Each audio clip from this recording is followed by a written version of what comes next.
Hey guys, tonight I want to talk to you guys about a new product that just came out and talk a little bit about how it goes together. This is a new product here. It is a 28mm model of a corner building, so you can put this on the corner of your block and have buildings going off in both directions. And it has a real nice, as you can see, 90-degree corner sort of arrangement to it. There is an instruction sheet online at gcminidocs.com that goes step by step how to assemble this. The instruction sheet was done for the 15mm version of this kit. The 15mm version, of course, is about half as big. The material is about half as thick, and it's a different material. It's mat board instead of MDF. But other than those three things, the assembly sequence is identical. All the parts are identical. All goes together exactly the same way. But I just want to show you guys, kind of walk through how it goes together, how simple it is. You probably won't even need the printed instructions. It'll come to you with the parts on pieces like this. You just punch the parts out. There are two of these that are identical. There are the end bits. These are the bits here that go on the end, the short ones. Those are here. These are all the back walls, and this is a few roof bits, and then there's three of these pieces here, and I'll explain what they all do in just a second.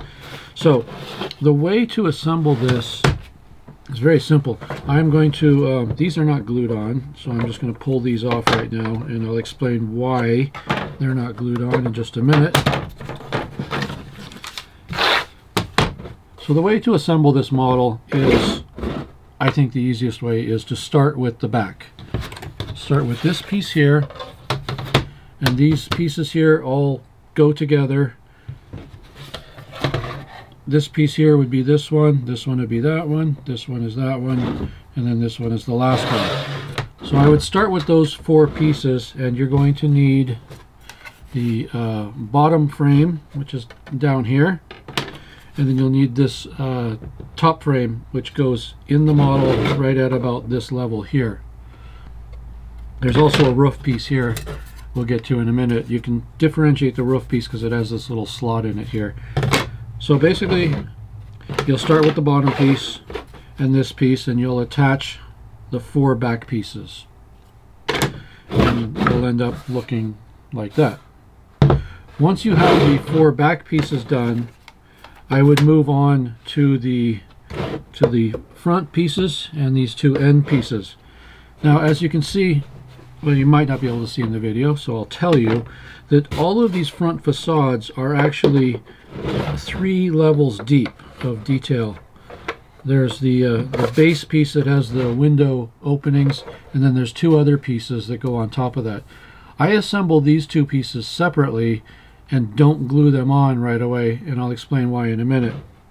So put on the 4 pieces that have all of the window cross cutouts, and like this one here, this piece here, those 2 pieces, and the other one just like it.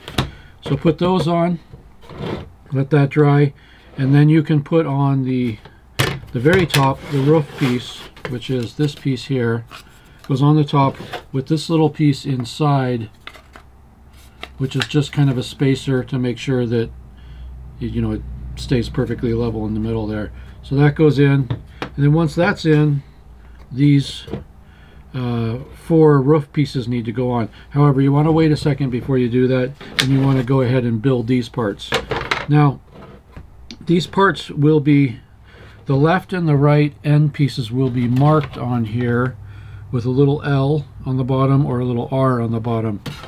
And the way that works, the right and the left, is if you're looking at the front of the model, the one on the right is over here and the one on the left is over here, of course, if you're looking at the front of the model. Because they are different, they're opposites of each other, so you want to make sure you get the right one. So you've put on the base piece already. Now you want to put on the next 2 pieces, and make sure I've got the right one here. That's this one. So you want to put on the next 2 pieces. What I would do is put these on here and use the tabs that are sticking out as an alignment jig to get them lined up perfectly and glued to each other, but not to this. You want to glue these two pieces together, but not to the face yet. But you can do it here sort of in place to make sure everything's lined up properly. You can do the same thing with this piece here, this one here, and the left one over there. Get them all glued together, but not to the model yet. Once those are done and they're sitting here, then it's really easy to put these guys on, because when you put these roof pieces on, they go down to the level where they just touch the top of this facade piece. So you want to get these guys on before you attach these guys. Once that's done, these guys can come back off again. And if you want to, you can put some wood putty in the seams here. Anywhere else that you feel like doing it, you can do that now. Get everything puttied up real nice. And then the reason why we're keeping these separate until the very end is something that's unique in this series of buildings that have the 3-level front facades. What you'll want to do is pick the color that you're going to paint the entire building. You can paint these pieces that color. You can paint the sides and the back that color. And all of this here, leave it the way it is, because 99% of it's going to be covered up. Well, maybe 80% is going to be covered up. The only thing it'll be showing is the actual window frames themselves. And what I like to do is I like to paint those white so that the window frames will have some contrast to them. This is an example here of a much smaller building that goes together exactly the same way. Here's the two front facade pieces, and then here are the windows that have already been sprayed white. You can do this with a brush if you want, but if you got an airbrush, it's going to be a whole lot easier. I spray them all white, and then once this is painted, whatever color the building's going to be, and then applied, you'll see that you get real nice white window frames in there without having to get in there with a brush now and try to do it without touching anything else. So it makes it really easy and quick. So paint all the window frames white, paint everything else on the model the actual color it's going to be, paint these pieces here the actual color they're going to be. Then you can go on and paint this roof piece whatever you want, the top whatever color you want. And then as a very last step, you're going to put these guys on the model, and they'll get glued on after they've already been painted, and they'll just look real nice, and the window frames will really pop. I think I'll post up a picture of a building like this that's done with the window frame so you can see why I'm telling you to do it that way. But anyways, it's a real complex model in that it has all these weird shapes and stuff, but it goes together real easily. I know I've put together a lot of my own kits, so I can do this pretty quick, but I would imagine you would get this model about to this stage in maybe about a half an hour, and that's pretty good. The painting, finishing is going to take a little extra time, especially if you want to make it real nice. But I think you can easily get about to this stage in about 30 minutes. So again, the printed instructions, the PDF file, is at gcminidocs.com. I'll put a link to that.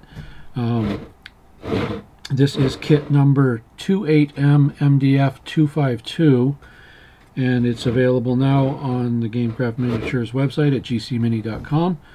And hope you like it.